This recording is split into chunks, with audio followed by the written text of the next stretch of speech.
Hello best fam, murakomeye mumeze neza. Jewe ni Bernice Nahevye mu kiganiro Pesanality. Mu kiganiro cuno musi rero twagendeye kandi tuganira n'umuntu akora business yiwe yo kudandaza amabijoux. Arayamporta, hariho nayo atransforma ngaha localement. Reka rero tuganire nawe hanyuma atubwire vyinshi kuri business yiwe, anaduhanure atubwire ingene twovyitwaramo natwe mu gihe twohitamo gukora business.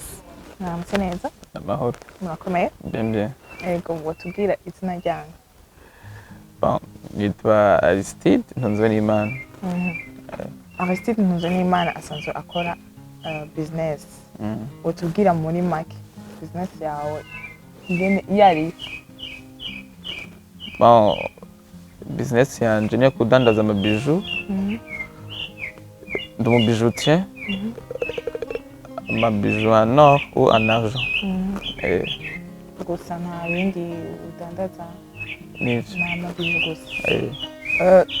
Duhere muri enfance wawe. Eske wakuze uri umwana ameze gute? Eske uribona ko muri ico gihe ukiri umwana wari umuntu azava akora ibintu vya business? Bon. Nkiri umwana nari mfise indoto zo kwiga amashure menshi. Nari nashaka kwiga cyane amashure menshi ashoboka. Ariko ko nakura ko vyataye birahinduka bivanye n'igihe tugezemo. Turi muri monde ya business. Sinabaye nkibandanya y'amashure. Naje niyastara mu bya business. Wahavuye ubyiga canke ni aspiration yakujemo mu nyuma kugira ukora ivyawe? Byanjemo. Sivyo nize byanjemo. Kubera nko mu mashure nanize conducteur de travaux, ibintu akampo byo kubaka.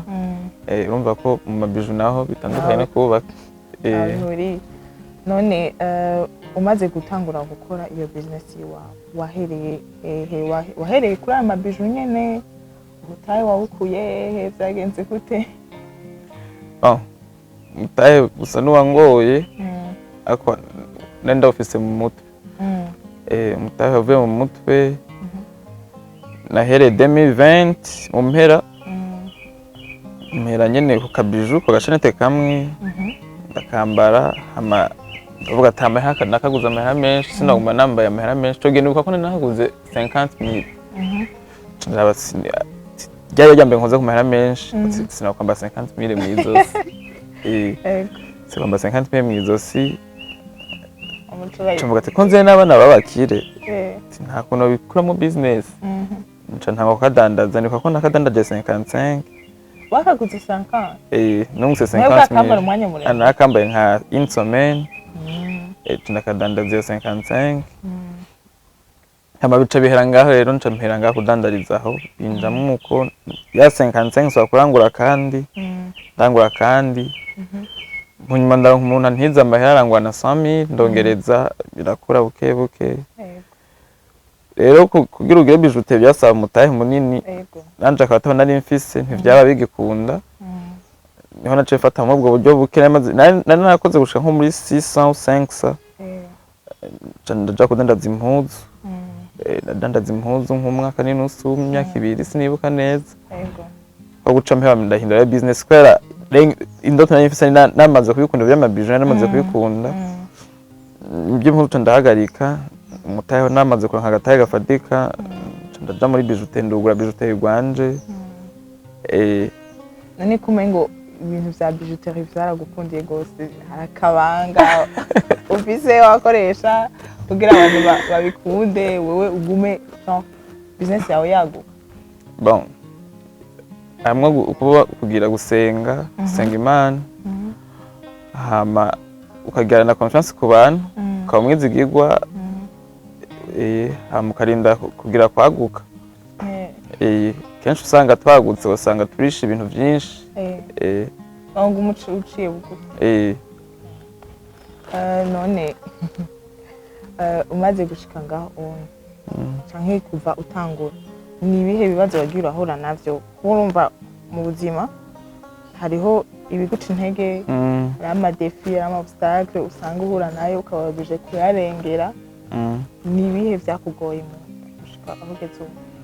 bon ibyangoye ntibibuze umva deja umva natangwa atamutaye mfise tanguye kuri 50,000 ba uzi n'ubuza ngo ngahe Bujumbura 50,000 umva ko bigoye narahiye kuri 50,000 umutahe wari ugoye kuronka no kuronka abakwizera no kuronka clientele ibintu ni nk'ivyo nagenda hura navyo n'amacanje mu buzima nyene ugasanga abakiriya mwakiriye ari umukiriya usanga afise agoye ibintu nk'ivyo aho murangura wowe ntibibagora igihe usanga nk'umukiriya akeneye ikintu ugasanga biragoye kukironka biba bimeze gute?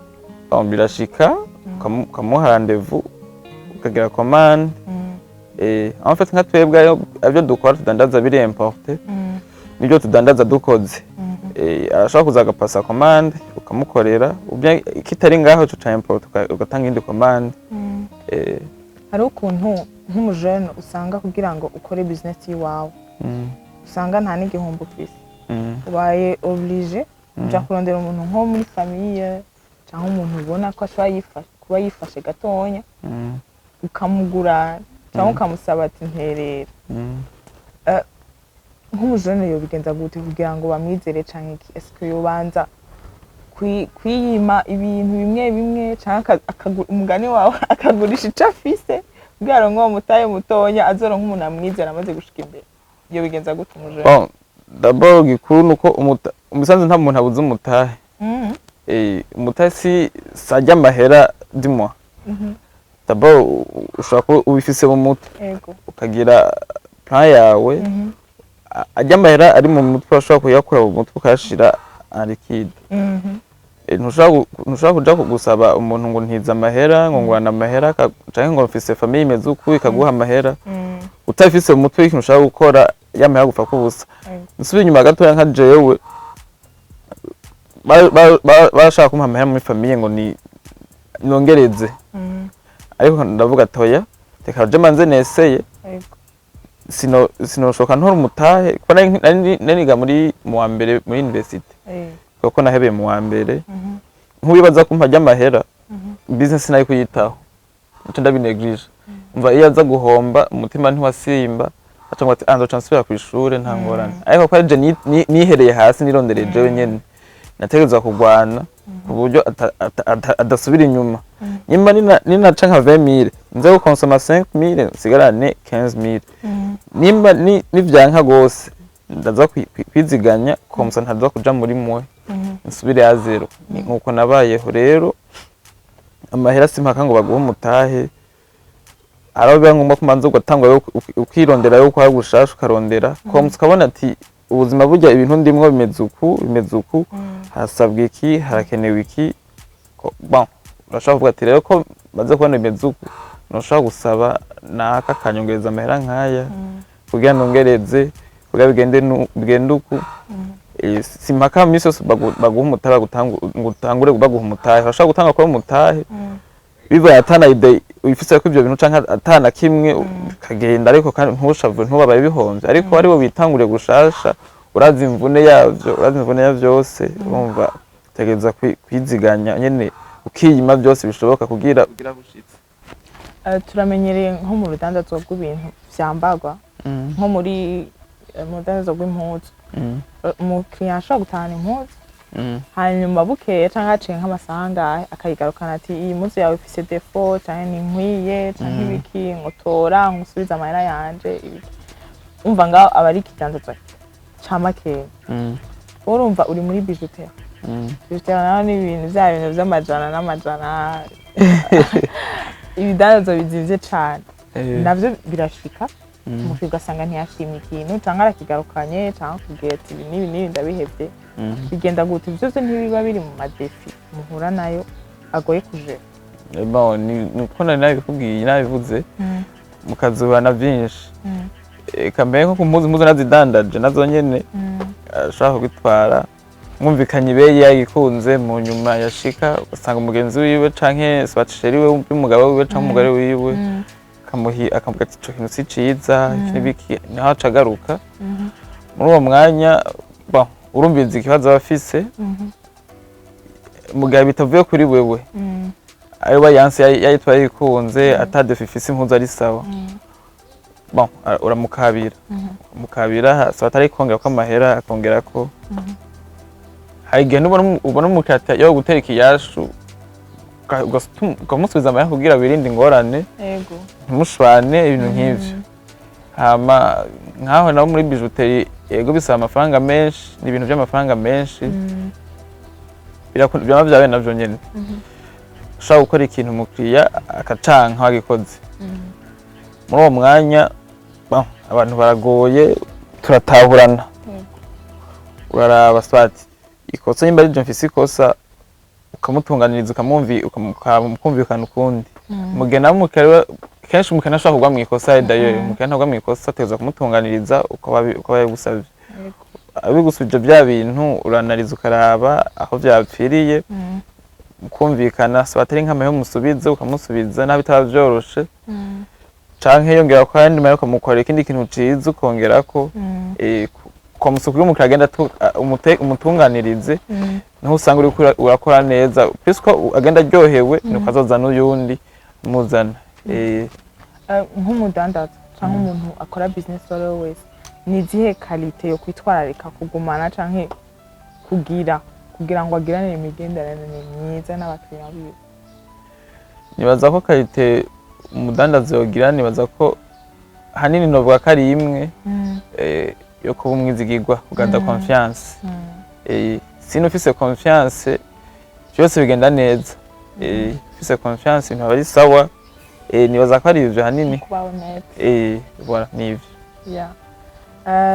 turiko turasozera wotubwira impanuro woha umujene canke n'umuntu akuze mugabo atinya gutanguza urudandazo rwiwe kurumvana n'umukuru w'igihugu yaratwakuje twese kukorera ivyacu kuko ubuzi vraiment buraharuye ni buke cane ni igiki wohanura nk'umujene canke umuntu wari wese ashaka gutangura kuri bon ico nomuhanura ikuru nuko yogira akagira confiance en soi ico ni cambere hama no gusohora amaboko akareka gutinya yoreka gutinya naho bitaba vyoroshe kuko ikintu kiragoye kugira ukijemwo ari rya mbere sakwisaba kutinyuka nyene ukacitamwo ukarinda maze kurinda ukagerageza hama ukazuregera abantu bakora vya bintu basaba impanuro babaza ati mbeze gute habigenda gute wotinyuka nuko bimeze tukareka gutinya murakoze cane namwe murakoze